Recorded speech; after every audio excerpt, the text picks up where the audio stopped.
হঠাৎ করে ম্যাচ খেললে মানিয়ে নেওয়া খুবই কঠিন।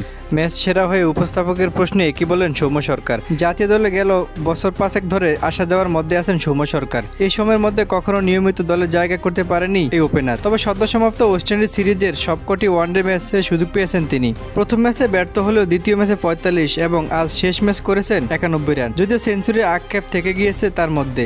ম্যাচ শেষে এদিন সেরা খেলোয়াড় পুরস্কার জিতে নেন সৌম্য সরকার। পরে সেখানে তিনি জানান, উইকেট সহজ না কঠিন এসব কিছু ভাবেননি তিনি। সৌম্য সরকার বলেছিলেন, ওরকম কিছু চিন্তাই করিনি, আমরা দুজন পজিটিভ ইন্টেন্ট রাখার চেষ্টা করছি। অনেকদিন পর বলতে আমি নিজে অনেকদিন পর জাতীয় দলে খেলছি ওয়ানডেতে, এটা কঠিন আমার জন্য। যখন হঠাৎ করে অনেকদিন পর এসে ম্যাচ খেলা লাগে তখন মানিয়ে নেওয়া খুবই কঠিন, এটা সব খেলোয়াড়ের জন্যই কঠিন। কৃতজ্ঞতা প্রকাশ করে সৌম্য বলেন, ধন্যবাদ দিতে চাই সৃষ্টিকর্তাকে এবং আমার পরিবারকে, আমার স্ত্রীকে, যারা সবসময় যেভাবে আমাকে সমর্থন করেছে। যত কঠিন সময় আসুক, যে কোনো পরিস্থিতিতে তারা আমাকে বলেছে কষ্টের ফল একদিন আসবেই। সবসময় ফ্যানদের জন্যই খেলি। ধন্যবাদ, সবসময় সাপোর্ট করবেন, আমাদের জন্য প্রার্থনা করবেন এবং আশীর্বাদ করবেন।